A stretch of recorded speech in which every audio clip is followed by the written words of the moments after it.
What's up guys, Render Mystic here, back with another video, and today I'm going to be showing you how to take your boring Blender renders and turn them into a film-like cinematic animation. And before I get into the video, if you guys are enjoying my content so far, if you haven't checked out my other videos, check those out.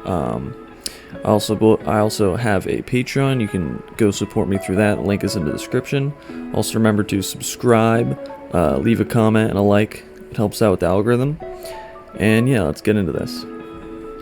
So as you can see from the intro, I showed you the difference between the normal render and then the final.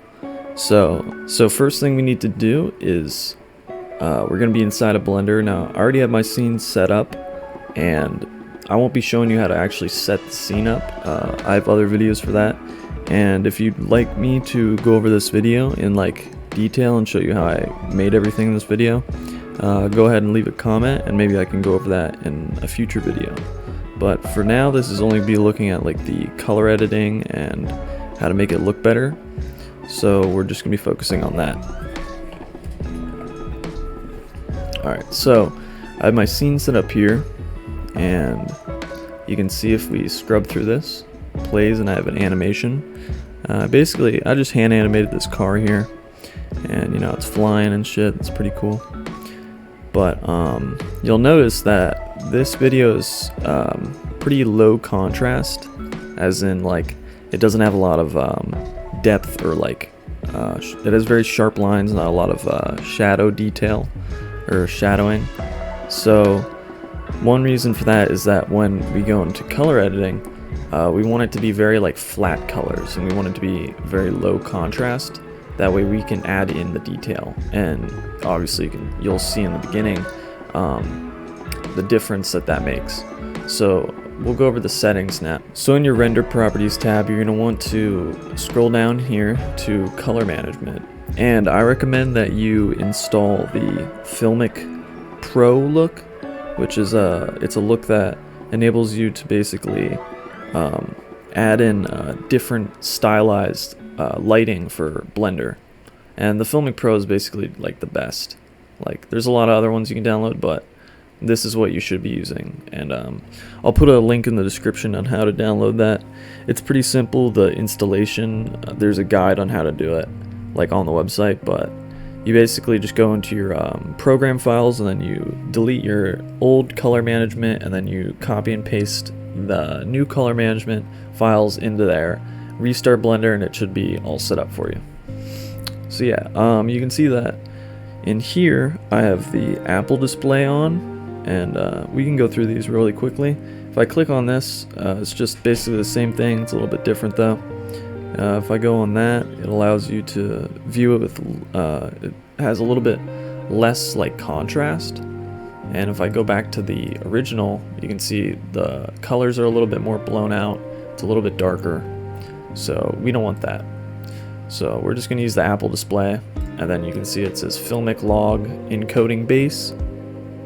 You can use that or the other one. I think it's this one. But you can see that that takes a lot of the detail away that we had, and yeah, we want to keep that, so we're going to put it on this one. And then for contrast, we just have that on none. And the sequencer we're going to be using is the BT Filmic Log Encoding. And yeah. So other than that, basic EV stuff here. We have ambient occlusion, bloom, screen space reflections, motion blur, then we got a little bit of depth of field. So other than that, it's pretty much normal. Yeah, most of the rest of the detailing is going to be done inside of DaVinci Resolve, which I wanted to go over. You can do the color editing within Blender, but for this tutorial we're going to be using DaVinci Resolve because it's just a little bit more professional. And I have the free version, so you don't really need the pro version, and it's just a little bit easier for me to use than Blender. Also, there's a lot more color LUTs you can use, and it's just a lot more simple inside of there than inside of Blender. So once you render that out, and that's all good, we're going to hop over into DaVinci Resolve, and we're going to continue to work on this animation. Alright, now that we're inside of DaVinci Resolve, we're going to continue the color editing. And now you can do this manually just by going over here to the color tab. But I like to use the color LUTs. It's basically what makes this look cinematic and brings the whole thing together. So you can do a mix of the two, with manually color editing, or with the LUTs and color editing, or just the LUTs. I'm going to show you both methods, so yeah, let's hop over into color. And as you can see, I have my LUTs installed here, and we're going to go ahead and try and add some of these on and see what it looks like. So if we hop over into film looks, we can start previewing some of these LUTs here. So let's see, what does this look like? Sometimes it can take a moment to load it up. Alright, so immediately you can see that looks a lot better than the previous. So if we zoom in here, you can see this looks a lot better. I'm going to be focusing on the car, just the car here. This is with the LUT. Oh, sorry, that's with the LUT, and then that's without the LUT. So you can see why we recorded or rendered it without a lot of contrast, because a lot of these LUTs add a lot of contrast. So you can see immediately the colors look better, the contrast is fixed. And if we zoom out here, we get the full view. It's without the LUT, and then that's with the LUT. So it looks a lot better, instantly a lot better. So we can go through these. These are the film LUTs, film looks. I like these because obviously you can see they give it like a film type of look, and we're going to do some with that later on too. So those two, not much of a big difference. Same with that one, kind of looks the same. Again, I'm going to zoom in here a little bit so we can see it a little bit better. And yeah, we sort of just go through each one and see which one we want to use. I mean, figure out what looks best for your animation or render. I like that one, so maybe we'll come back to that one. I like how it makes the headlight look, and I like the bloom. Also that one's really nice. Yeah, these are all nice LUTs, so you basically just pick whichever one you want the best, whichever one you think looks the best. So, okay, we get into like something like this where it's like more of like a matrix type of look with a green type of glow and stuff. So obviously that one looks pretty cool. Same with this one, it adds a little bit of like a greenish tint. It's more of like a bluish tint, bluish green. Oh, I like that one. See, that one's like a harsh contrast, but with some videos like this it actually works. Sometimes it won't work. Depends on how you rendered it and what color palette you're using. For this, the higher the contrast, I think it's going to make it look better.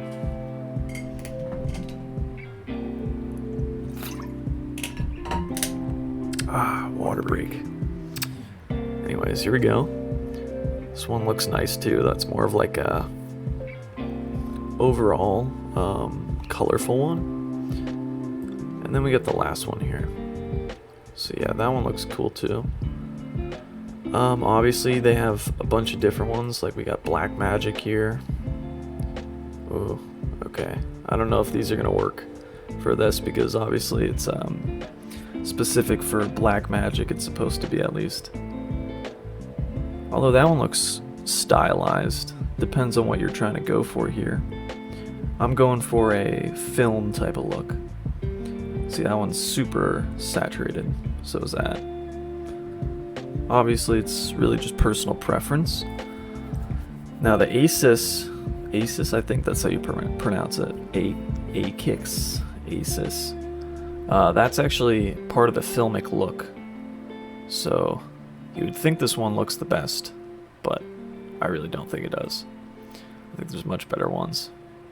I have some favorited ones, which personally I think these are the best ones. Like you can see that one just really brings out like the warm tones and the cool tones. Sort of adds like a really awesome look to it. That's also really cool. That one might be a little too much. I mean, it depends. If you're trying to go for like a sci-fi look, then yeah, that is pretty sci-fi right there. So again, you just go through and pick whichever one you want. That might be the one right there. Might have to go with that one. That or this one. One's a little too foggy for me. So is that one. Yeah, so I think we're gonna go with this one here. Or actually, I think we'll go with this one. So I kind of like the dark look. So all you do to apply it is you drag and drop onto it. And then obviously you see down here we have a bunch of different controls. So we can actually continue to color correct. Maybe bring the contrast back up a little bit, because it's a little intense right now. So it may take a second, but okay. So you can obviously see that took a little bit, but we don't want it that low. All right, yeah. And usually once you edit it, it should sort of update quicker once it updates the first time. So maybe around the 8 mark. Yeah, that looks good. We don't want it too contrasty because it won't look well in the end, obviously. You've already seen this clip in the beginning, so you know what it turns out to look like, but for right now we're still editing it. So let's see. We got gamma here, so we can raise the white tones.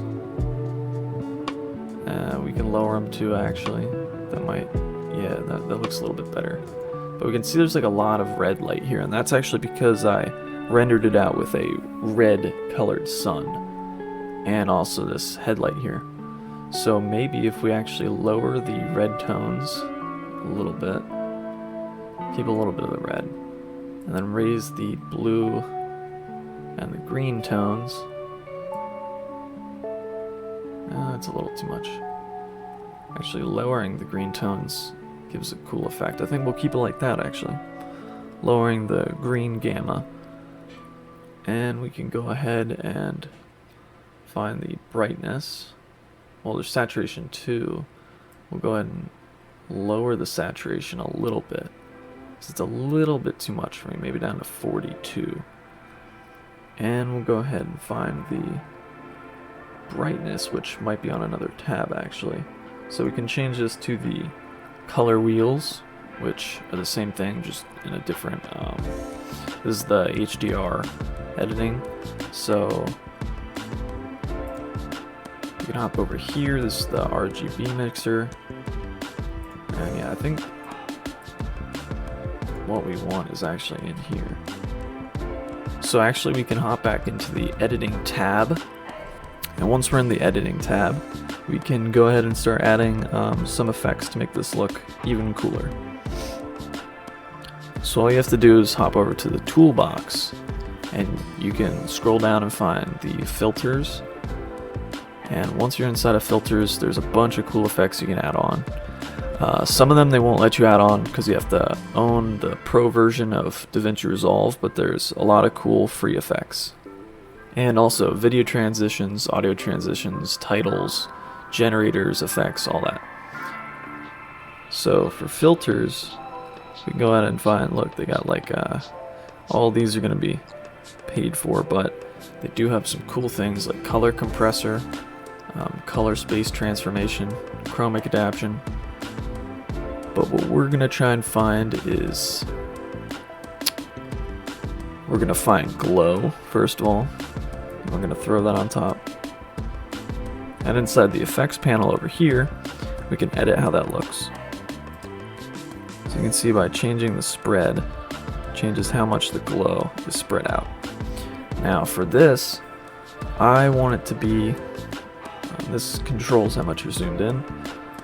I want it to be not very spread out. I want it to be sort of localized to the light.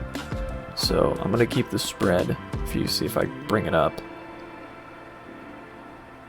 it changes how much it's glowing. like how spread out it is. I want it to be sort of right around here. Something like that. And we can add a lens flare. Oh, no, we can't. It's paid for. Yes, a lot of these are paid for. Light rays, there we go. We want to add that too.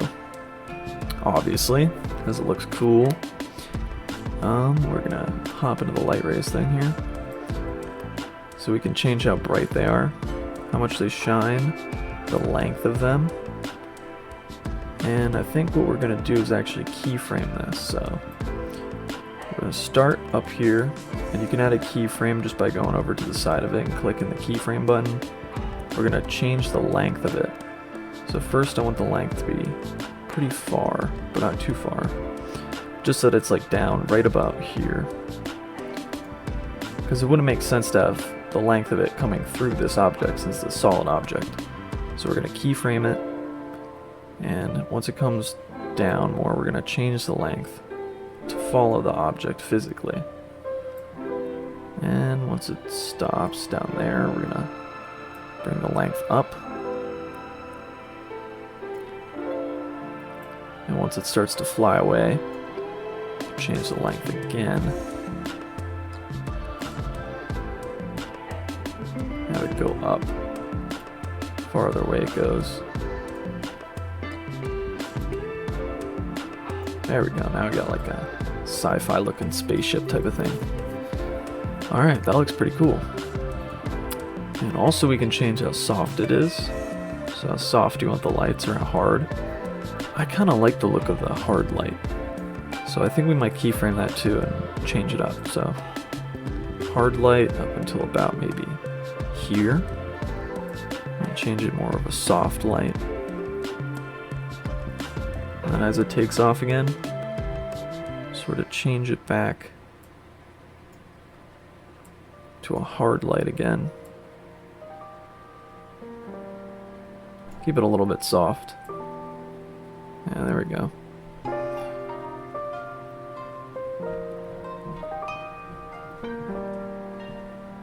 Now you can see that's looking pretty sweet.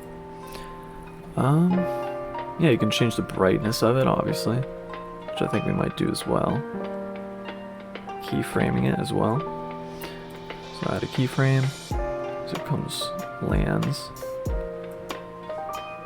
Make it a little bit brighter because it'd be reflecting off itself. Then as it lands and then starts to take off again, you can change the brightness back down a little bit. Yeah, that looks cool. Maybe as it comes closer, actually, increase the brightness. It's going off in the distance, you know. Maybe needs to turn on his high beams.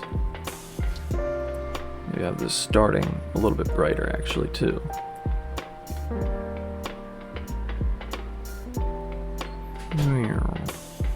Okay. You can change the overall color. So if you want it to be green, or sorry, blue, you can also change it to green or red or whatever. It wouldn't really make sense for it to be anything other than white because there's two different colors here. Obviously. You can change the compositing type. We're going to leave it as default. And we're going to change the position. It seems to be a little bit off to the side. So we're going to change it to something like that. I think the length needs to be changed too. There we go. Soften it up a little bit in the beginning.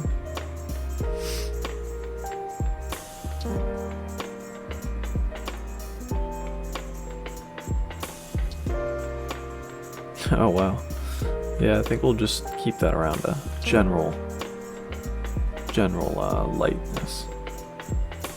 So you can change from bright regions to edges.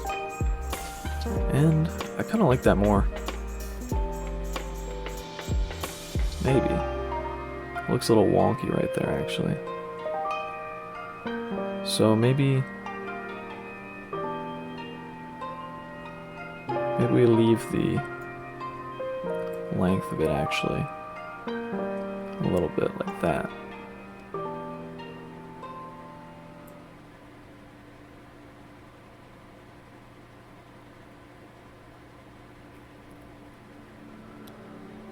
Yeah, I like it like that.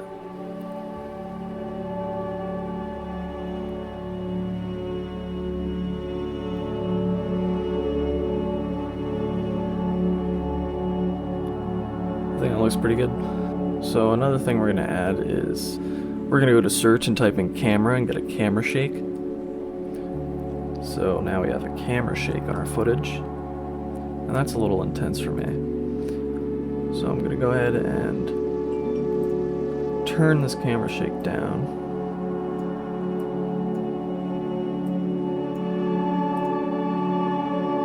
It's a little much still.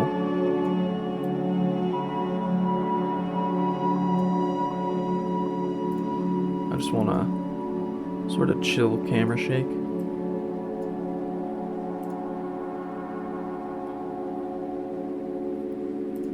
Turn the speed down a little bit.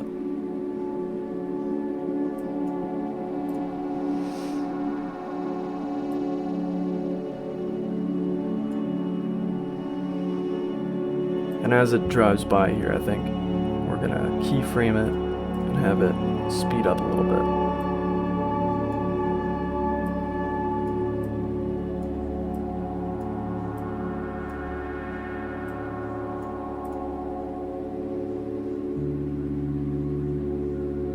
Yeah, so it adds a little bit of like a shakiness to it. By the end here, we'll have it set back down.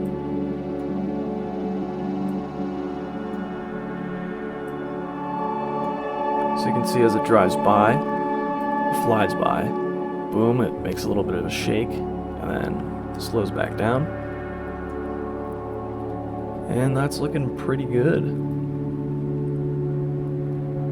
Now I'd say for this animation by itself, that this is pretty much done here. Now you can obviously continue to add effects, color edit as needed, but I think for just what this is as a tutorial,